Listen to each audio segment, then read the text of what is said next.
Hello guys, welcome back to my channel uniqueness. तो आज हमारा जो शॉर्ट नोट है अमेरिकन ड्रामा के अंदर द हार्ट ऑफ मैटर, हम इसकी स्टोरी पढ़ेंगे। ये किसने लिखा है? ये लिखा है ग्रामी ग्रीनी ने लिखा है इसको। द हार्ट ऑफ मैटर ग्रामी ग्रीनी ने लिखा है और इसमें वो खुद की अपनी लाइफ के इवेंट्स के बारे में बताते हैं, उनकी लाइफ में क्या क्या घटनाएं हुई। ये जो नावल है ये 20th सेंचुरी की बहुत ही फेमस नावल रही है और इसके अलावा इसके अंदर जो एक साइकोलॉजिकल फिक्शन दिखाया गया है। तो मैं आपको इसकी स्टोरी बताऊंगी क्या है, आप ध्यान से सुनना।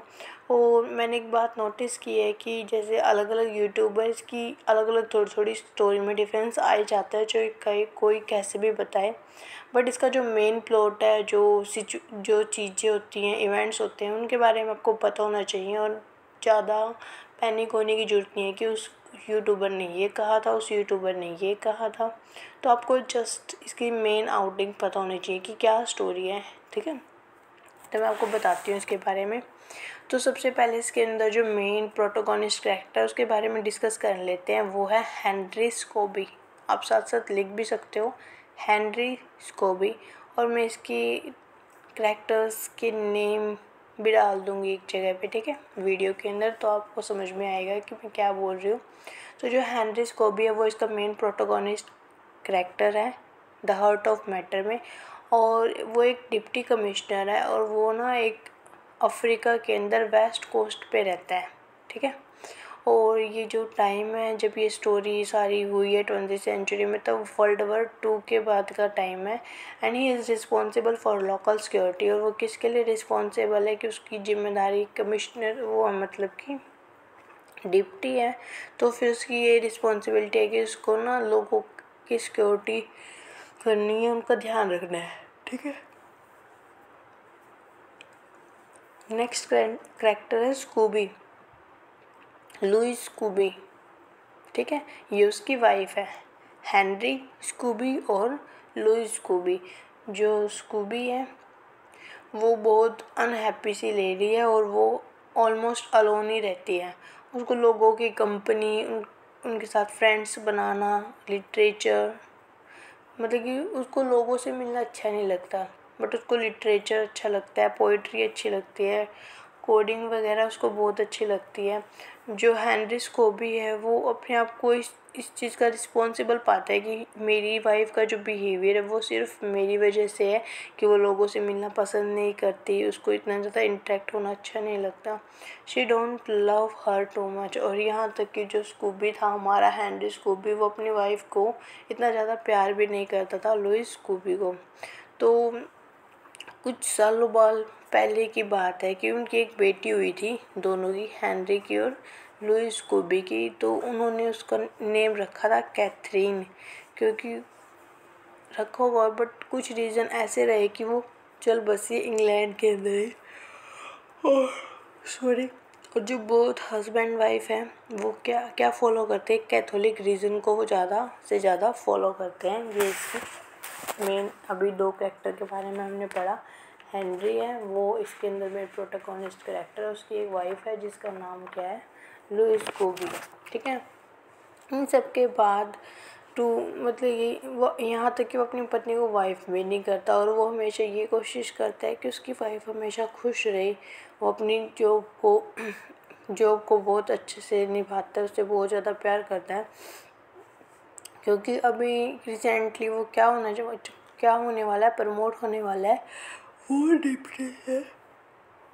Sorry, it's the morning time when I am recording this video, it's my first time. मैं पहली बार कोई वीडियो सुबह सुबह इतनी अर्ली मॉर्निंग रिकॉर्ड कर रही हूँ, तो sorry for the disturbance little bit. तो अभी वो क्या हो रहा है, प्रमोट होने वाला है। पहले वो डिप्टी था तो अभी वो कमिश्नर बनने वाला है, प्रमोट होने वाला है इस वजह से। बट किसी रीज़न से उसका जो प्रमोशन है वो रुक जाता है, कुछ रीज़न रहा होगा। तो उसकी जो वाइफ है ना वो बहुत ज़्यादा फ्रस्ट्रेटेड फील करती है। और जो लुइस है वो इतनी इंटेलेक्चुअल वूमेन सी नहीं है कि, और ना ही उसको मतलब कि एक जगह पे रहना अच्छा लगता, ना वो जहाँ पे वो भी रह रहे हैं अफ्रीका में वो जगह अच्छी लगती। वो मतलब कि चाहती है कि वो दूर दूसरी किसी कॉलोनी में चली जाए। She request to her husband to send her South Africa. तो अपने हस्बैंड से रिक्वेस्ट करती है कि उसको कहाँ भेजे, साउथ अफ्रीका भेज दे। After he will return he will come back to, मतलब कि ये कह रही है कि जब आप वहाँ पे लौटोगे साउथ अफ्रीका, मतलब कि तो हम दोनों साथ में रहेंगे। But to go there it will take money, but वहाँ पे जाने के लिए उनको बहुत ज़्यादा पैसा चाहिए जो अभी करंटली उनके पास नहीं है। और they also to live there, वहाँ पे रहने के लिए भी इतना ईजी नहीं होता किसी दूसरी सिटी में जाके रहना। इन सब के लिए उनको बहुत ज़्यादा पैसा चाहिए। अब हम बात करेंगे विल्सन की। ये इसके अंदर थर्ड कैरेक्टर अभी आया है। तो ये क्या है, he is a young man, ये एक यंग मैन है। तो at the end of the story के एंड में हमें ये पता चलता है कि ये कोई एक गवर्नमेंट ऑफिसर था जो क्या करने आया था, जासूसी करने आया था। क्योंकि जो उनके अंदर क्या हो रहा था, करप्ट हो रही थी जो उनकी जो कमिश्नर वगैरह है, जो इतने मतलब कि उनके ऊपर ब्लेम्स आ रहे थे कि करप्ट हैं ये, मतलब कि बार्गेनिंग वगैरह करते हैं, बीच में करप्शन करते हैं। तो इस सब के लिए ये गवर्नमेंट ने इसको हायर किया था, बट इसने खुद किसी को नहीं बताया कि एक ऑफिसर है। और इसने अपना सारा काम ऐसे ही छुप के जासूस बन के किया। व्हेन ही कम देयर, जब ये यहाँ पे आता तो ये लुइस के साथ, हेनरी लुइस के साथ क्या कर लेता था, सॉरी उसकी वाइफ के साथ क्या कर लेता है, फ्रेंडशिप कर लेता है लुइस कोबी के साथ।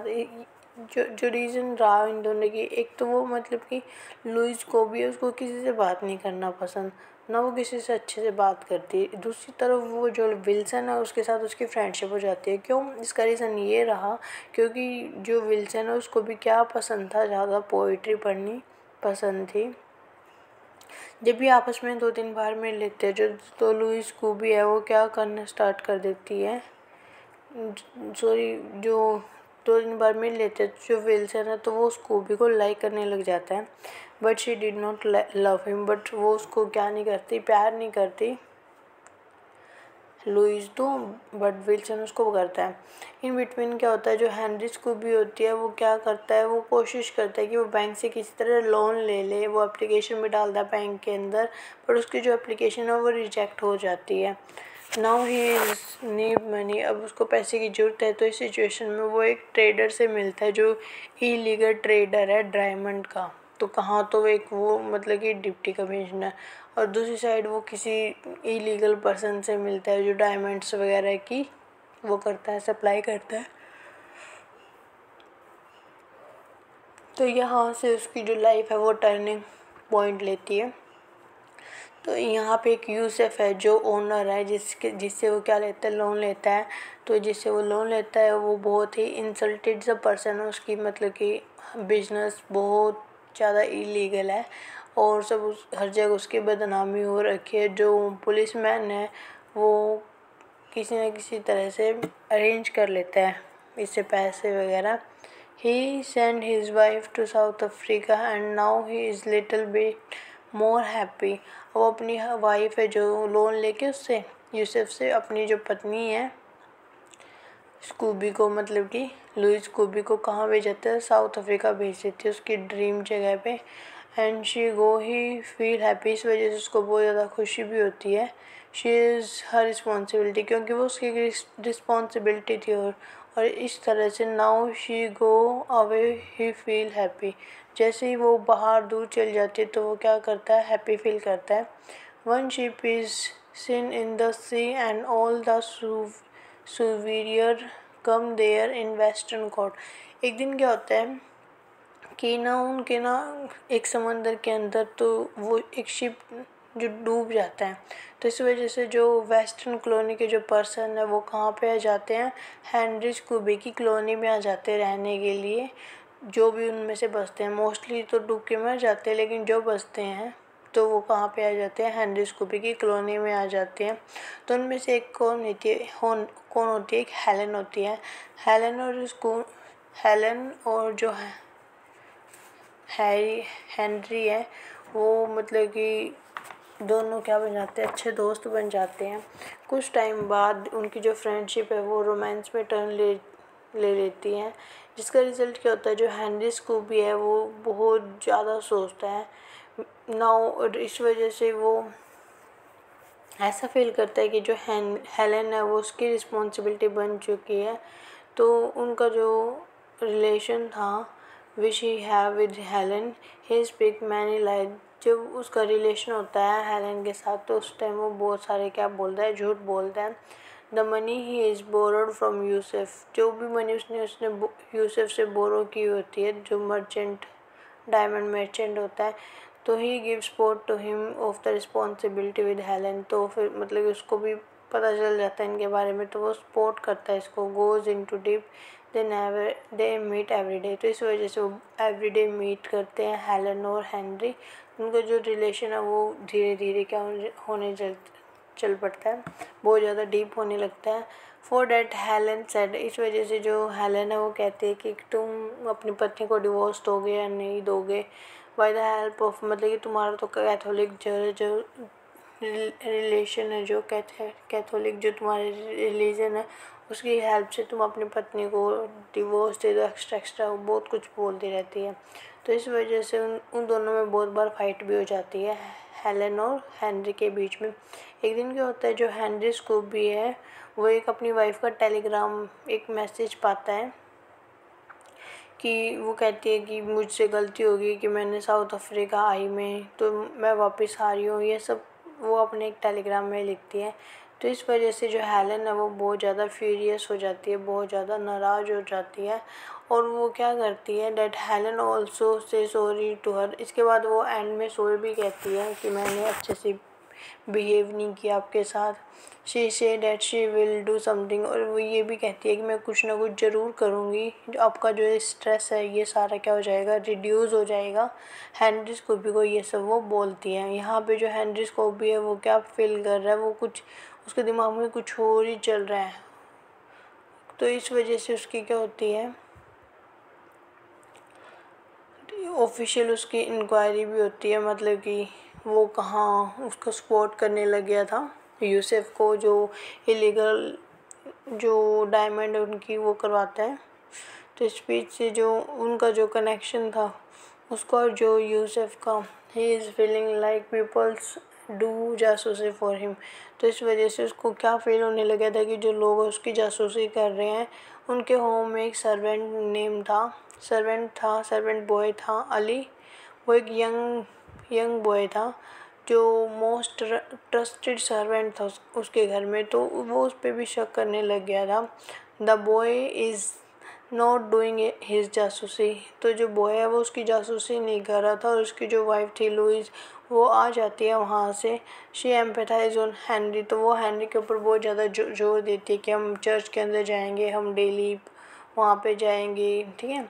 तो इस कहीं ना कहीं वो डिसाइड भी कर लेता अपनी पत्नी की वजह से वो कि चर्च में जाएगा, बट अपने आप में वो चर्च नहीं जाना चाहता था, क्योंकि वो बहुत गिल्टी फील कर रहा था कि उसने वो की है, अडल्ट्री की है।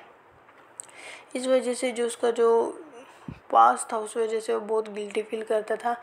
तो जैसे तैसे वो अपनी वाइफ के साथ finally he go near to local priest, तो लोकल प्रीस्ट के पास जाता है, फादर के पास, और उसको सब कुछ बता देता है उसने क्या क्या अडल्ट्री की है। उसकी वाइफ हेलन वहाँ पे, हेनरी वहाँ पे, स्कूबी वहाँ पे चली गई थी, तो वो हेलन से मिला, कैसे क्या हुआ। और जो फादर है वो उसकी सारी बातें सुन लेता है और कहता है कि मैं तेरे लिए प्रेयर करूँगा, ठीक है। यहाँ पे ये स्टोरी ख़त्म हो जाती है। और जो हेनरी है वो बिल्कुल पागल सा हो जाता है, मैडनेस टाइप का, साइकोसी टाइप का। तो वो यूसुफ के पास जाता है और उसको बताता है सारी स्टोरी कि मुझे थोड़ा अली के ऊपर डर है। तो जो यूसुफ है वो अपने आप ही अली को मरवा देता है ताकि हेनरी की प्रॉब्लम है जो सोल्व हो जाए। इस वजह से भी जो हमारा मेन प्रोटोगोनिस्ट कैरेक्टर है हेनरी, वो खुद गिल्टी फील करता है कि उसकी वजह से ये सब हुआ। इन सब के बाद वो क्या चर्च जाना स्टार्ट कर देता है, डेली वो वहाँ पे जाता है। वो एक आउटसाइडर फील करता है, उसको कोई फ़ायदा नहीं और होता है। इन बिटवीन क्या होता है कि एक गुड थिंग हैपन होती है उसकी लाइफ में कि उसका प्रमोशन हो जाता है, वो एक कमिश्नर बन जाता है, डिप्टी से कमिश्नर। एक दिन क्या होता है, वो मीट करता है दोबारा कभी हेलन से, बहुत सारे टाइम के बाद, जब से उसकी वाइफ वहाँ पे आ चुकी थी। तो जैसे हेलन ने उसको छोड़ सही दिया था, तो वो उससे मिलती है। वो कहती है कि अभी वो यहाँ से चली जाएगी, उसकी कॉलोनी से वो कहीं और दूर दूसरी कॉलोनी में चली जाएगी जहाँ पे हेनरी ना हो। तो ये सब उसको बोलती है। एक साइकोलॉजिकली जो स्कूबी है वो बहुत ज़्यादा डिस्टर्ब है, हेनरी स्कूबी है, और वो हेलन से कुछ नहीं कहता, और वो ये कहता है यू विल ड्राइव अवे। तो जो हेलन है वो कहती है कि तुम ज़रूर कोई ना कोई रास्ता निकाल लेते हो। तो यहाँ पे जो हेनरी था वो बहुत ज़्यादा डिस्टर्ब था, उसने पता नहीं क्या दिमाग में चल रहा था। तो उसकी जो हेल्थ थी वो भी बहुत बेकार चल रही थी सोसाइटी में, उसका बिल्कुल बोल चाल से नहीं रही थी। डॉक्टर ने उसको हार्ट की टैबलेट्स दे दी थी, और वो क्या चाहता था, और वो अभी जीना भी नहीं चाहता था। Someone know his truth he do society. और वो ये भी नहीं चाहता था कि किसी को पता चले कि उसने क्या किया है। तो फिर वो मरने की, सुसाइड करने की प्लान करता है। ठीक है, ये सब बातें उसके माइंड में पहले से ही चल रही थी। तो अभी पेशेंट तो हो चुका था, तो उसने सोचा कि मैं बहुत सारी मेडिसिन साथ में लूँगा, तो इस वजह से जो लोग हैं वो फील करेंगे कि नेचुरल डेथ है, और किसी को उसकी अडल्ट्री के बारे में भी नहीं पता चलेगा। और ऐसा ही होता है कि वो एक गिलास विस्की के पानी में विस्की लेता है, बहुत सारी मेडिसिन खा जाता है और मर जाता है। इसके बाद क्या होता है, जो हेनरी है वो चला जाता है, डेट हिज वाइफ। और उसके बाद जो उसकी वाइफ है वो लुइस को भी, वो किससे मिलती है, विल्सन से मिलती है। जो लुइस है वो उसको बताता है हेनरी हैव एन अफेयर, कि जो हेनरी है उसका अफेयर था एक हेलन के साथ। तो दैट्स वाई, इसी वजह से वो खुद बताती है कि मैं वापस आई हूँ। After that she go in to the church, वो चर्च के अंदर जाती है, मीट करती है फादर से। वो उसको सब कुछ बता देता है कि कैसे क्या क्या हुआ था। ऑल्सो से वन थिंग, और वो एक चीज़ और भी कह देता है प्रीस्ट है जो, वो कहता है कि ये कोई नहीं जानता था कि उस हेनरी स्कूबी के माइंड में क्या चल रहा था। वो खुद से बहुत ज़्यादा प्यार करता था, और खुदा से भी बहुत ज़्यादा प्यार करता था, और खुदा ने उसको अपने पास बुला लिया। और इसी के साथ ये जो स्टोरी है ये ख़त्म हो जाती है। Thank you so much for listening me.